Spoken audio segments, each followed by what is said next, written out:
Olá, sejam todos muito bem-vindos. Eu sou o professor Artemilson Montanho e eu quero te convidar para verificar o que temos preparado para a nossa aula de hoje. Nossa aula de número 31, é isso mesmo, revisão e avaliação, né? Finalizando então o nosso componente curricular. Então, queridos, sem muita demora, vamos iniciar a nossa aula de revisão?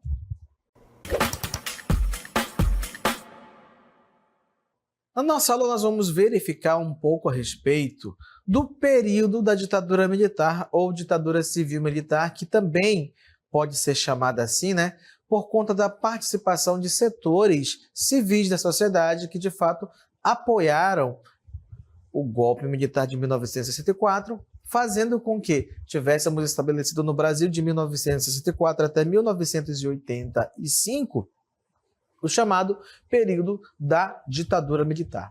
No entanto, na nossa aula nós vamos nos deter nos 3 primeiros governos desse período, tá bom? Lembrando que para início de conversa, quando nós temos o golpe de fato, que quando ele vai ser dado e quando acontecer todas essas mudanças, inicialmente nós não teremos um presidente, mas sim uma junta governativa militar que, a partir de então, vai escolher um nome para se tornar, então, esse primeiro presidente militar do Brasil no período da ditadura, porque presidentes militares nós já tínhamos tido outros no Brasil desde o processo de quê? Da proclamação da República. Lembra Deodoro da Fonseca, Floriano Peixoto? Pois é, mas esse momento agora nós estamos vivendo um momento diferente, né? Depois da República Velha, nós tivemos aí a República, né, das oligarquias, a República da Espada, agora nós tivemos ali um período populista e agora nós estamos no período da ditadura militar. Então vamos começar rapidamente a falar um pouco a respeito disso. O período da ditadura militar no Brasil, que se estendeu de 1964 a 85, foi marcado por profundas transformações políticas, sociais e econômicas. Nesse contexto, os governos de Castelo Branco, Costa e Silva e Médici constituíram as primeiras fases do regime, cada uma com suas características e impactos. Então vamos verificar aqui quem foi o primeiro governante desse momento. Então, como primeiro presidente da ditadura militar no Brasil ou ditadura civil-militar, teremos Humberto de Alencar Castelo Branco, tá? Que foi escolhido por essa junta governativa que primeiro tomou o poder e agora coloca-o como primeiro presidente, ok? E quais são as principais marcas deixadas pelo governo do Humberto de Alencar Castelo Branco? Verifique aqui comigo. O general Humberto de Alencar Castelo Branco assumiu a presidência após o golpe militar de 1964. Dando início a um período de intensa repressão e consolidação do poder militar. E é justamente durante o governo de quem? Do Castelo Branco que nós vamos ter o início dos chamados atos institucionais. O ato institucional número 1, 2, 3 e 4 serão colocados em vigor, então, principalmente nesse período que nós vamos verificar a partir de agora. Vamos lá?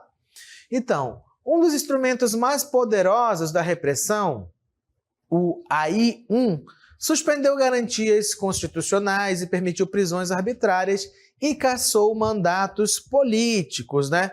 Então, a partir daí, era para a cada vez mais pior, tá bom?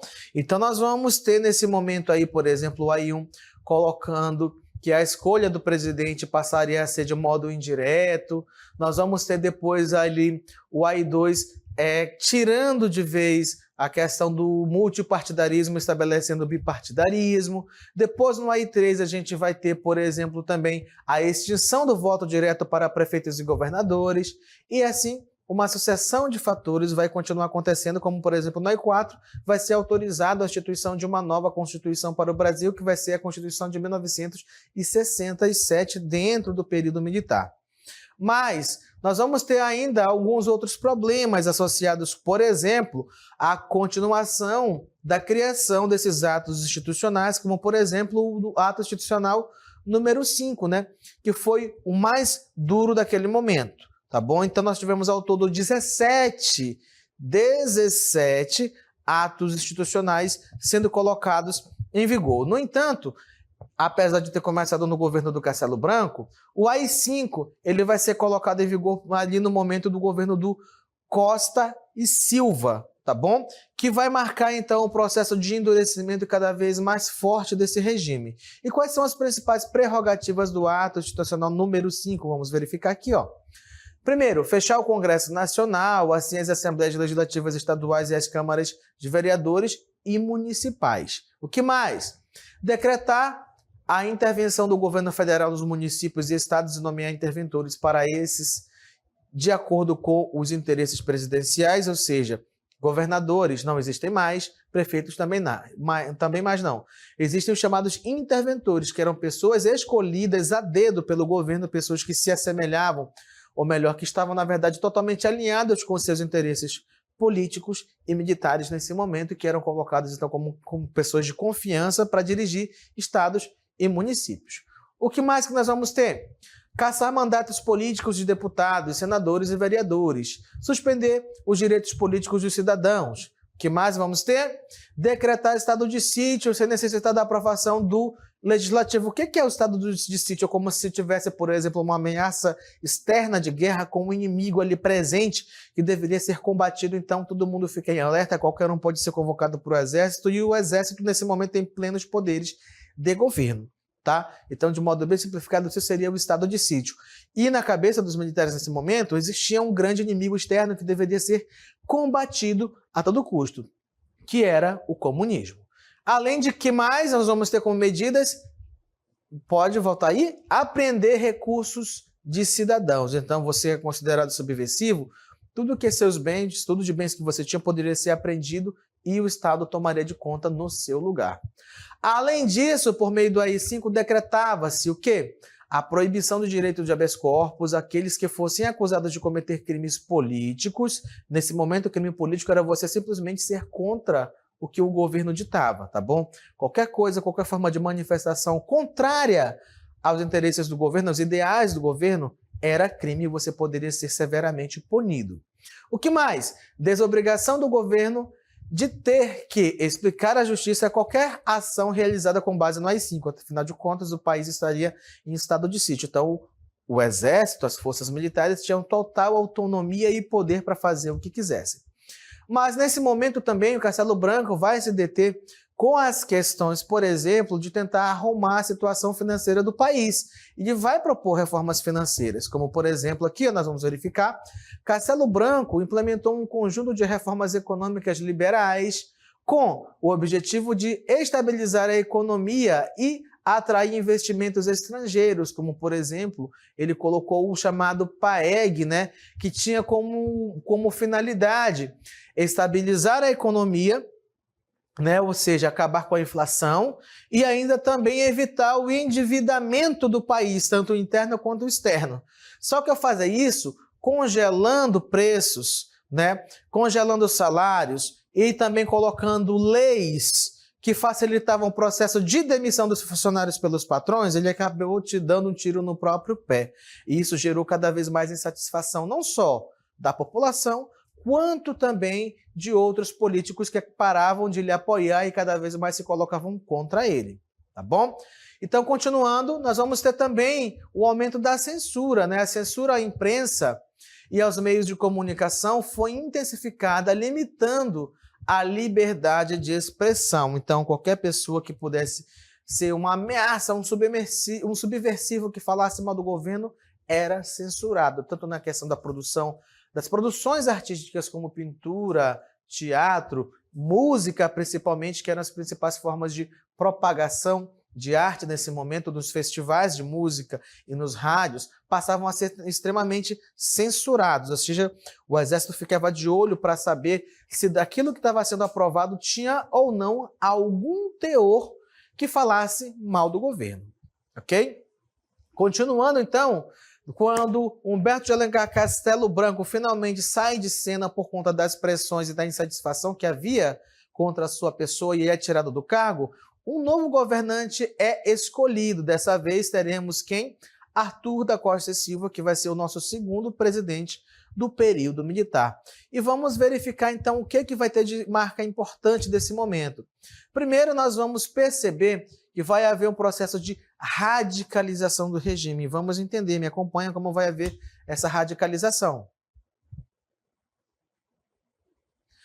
Então, o que é radicalizar? Nesse momento, quando nós falamos em radicalizar o regime, nós estamos falando no processo de endurecimento, de as ações serem cada vez mais radicais, mais fortes e mais violentas, tá? Que era um dos motivos pelo qual havia uma certa insatisfação dos próprios militares com Humberto de Alencar Castelo Branco, porque ele era acusado de não ser tão duro quanto deveria ser com o movimento estudantil e outros setores da sociedade que se posicionavam contra o regime, ok? Então vamos lá ao nosso texto. O general Arthur da Costa e Silva, que sucedeu Castelo Branco, radicalizou o regime, aprofundando a repressão e intensificando a perseguição aos opositores durante seu governo. O que vai acontecer? Primeiramente, o aumento da repressão. A tortura e a prisão de opositores políticos se tornaram práticas comuns e o exílio de milhares de brasileiros foi intensificado, ou seja, pessoas, muitas vezes, para não serem presas, torturadas, levadas ali para uma averiguação, né, preferiam se exilar, ou seja, fugiam do país. De certa forma, não era preferência, porque se elas não fossem, elas poderiam sofrer duras sanções por parte do governo, por se posicionarem contra, né, os ditames e os ideais da ditadura naquele momento. O que mais que nós vamos ter, além do aumento da repressão? A intensificação da censura.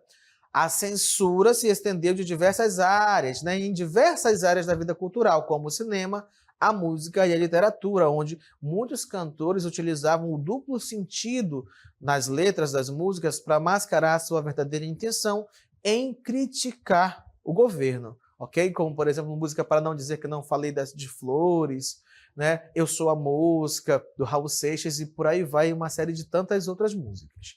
Vamos ter também o processo de fortalecimento do aparato repressivo, com a criação dos órgãos da repressão, como o DOI-CODE, que ampliou a capacidade do regime de perseguir os seus inimigos. Mas no campo econômico, nesse momento, o Costa e Silva vai trazer para jogo uma questão que já vinha de outros governantes, como, por exemplo, Getúlio Vargas, o JK, que era a questão do desenvolvimentismo, fazendo uma série de empréstimos externos para tentar amenizar a situação da inflação brasileira e estabilizar a economia. Então, nesse momento, com essa semente desenvolvimentista para a economia, ele começa a formar as bases para o que mais tarde vai se tornar o chamado milagre econômico, que vai ter o seu auge dentro do governo de quem? Do Emílio Garrastazu Médici, ok? Que nós vamos ver na sequência. Então vamos lá para o Emílio Garrastazu Médici.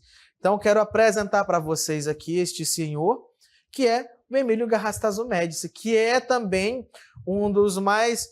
dentro desse período radicalizado da ditadura, né, um dos mais duros do regime, tá bom? O Costa e Silva ali, né, começou então com o AI-5, radicalizou, porque ali em dezembro, próximo ao final do Costa e Silva, do final do seu governo, por quê? Porque ele vai ter um derrame, vai sair de cena por conta de sérios problemas de saúde, então a junta militar assume novamente e vem o Emílio Garrastazu Médici sendo escolhido como o novo representante da ditadura, como presidente nesse momento, tá bom? Mas as raízes do que vai, digamos, ser sucesso no governo do Garrastazu vai ser plantado pelo Costa e Silva. Então nós vamos ter o chamado milagre econômico acontecendo justamente nesse momento da ditadura militar. Então vamos lá, governo Médici, o milagre econômico e a repressão. O general Emílio Garrastazu Médici, que assumiu a presidência após a morte de Costa e Silva, foi marcada pelo chamado milagre econômico, um período de intenso crescimento econômico acompanhado por uma forte repressão política. As principais características do governo Médici foram, então, entre essas questões todas, para falar dessa, principalmente do milagre econômico, eu tenho que apresentar para vocês um outro personagem, um outro homem da economia, principalmente, que foi um dos grandes nomes desse momento. Nós vamos ver aqui agora o Delfim Neto, que foi justamente o responsável por fazer o bolo crescer, como ele falava. Era primeiro necessário fazer o bolo crescer para depois dividi-lo. É justamente com essa lógica de pensamento que ele vai, então, fazer o processo de incorporamento da economia brasileira a empréstimos internacionais, com essa intenção de estabilizar a economia, e de fato isso por um momento vai ter um grande sucesso, fazendo com que a economia brasileira tivesse ao ano 14% de crescimento no seu produto interno bruto, dando uma sensação eufórica, mas ao mesmo tempo também falseada de quê? De estabilidade econômica para o Brasil, tá? E o grande nome por trás dessa política está aqui, Delfim Neto, ok? Então vamos falar um pouco sobre esse milagre econômico. O governo Médici implementou um conjunto de medidas econômicas que resultaram em um crescimento acelerado da economia brasileira, acompanhado por uma grande concentração de renda. Como característica do milagre econômico brasileiro, podem se apontar. Então, quais são as características desse plano que foi pensado pelo Delfim Neto durante o governo do Médici? Vamos ver as características dele. Primeiro, o investimento estatal com base na economia keynesiana em obras públicas e indústria pesada. Eu tenho certeza que você lembrou automaticamente dos Estados Unidos pós-Grande Depressão, onde se abandonou a tradicional política liberal econômica dos Estados Unidos e se implementou o keynesianismo, onde o governo começou a investir em grandes obras pelo país para gerar empregos. Então, essa também foi uma das estratégias encontradas nesse momento para fazer o Brasil se estabilizar economicamente, retirar esse pensamento liberal da economia e o pensamento keynesiano, então, de onde não existe Estado mínimo, mas o Estado, de fato, é quem é forte, é quem intervém na economia, vai ser colocado em pauta. E é por isso que, como a gente viu durante a nossa unidade, né, grandes obras pelo Brasil serão criadas, como usinas hidrelétricas, usinas nucleares para geração de energia também, grandes pontes como a Rio-Niterói e até mesmo grandes vias de circulação, como, por exemplo, a nossa BR Transamazônica, que liga o Amazonas até a Paraíba. Pelo menos era essa a intenção ao se implementar o processo de sua criação. Ok? O que mais de característica teremos? O investimento estatal em obras hidrelétricas e petroquímicas, os altos índices do crescimento anual do PIB, que eu citei para vocês, que chegava a 14% ao ano. Continuando, então isso vai gerar o quê? A queda da inflação média anual, gerando aquela falsa sensação que eu comentei para vocês de estabilidade. Por quê? Porque a gente já sabe que isso não vai dar certo e que a economia nacional, com essa questão de hiperinflação, só vai ser estabilizada lá de 1993 para 94, durante o governo de quem? De Itamar Franco, e quando ele passa a bandeira para quem? Para o Fernando Henrique, trazendo essa estabilidade com o lançamento e, de fato, ali a introdução do Plano Real na economia brasileira, não é?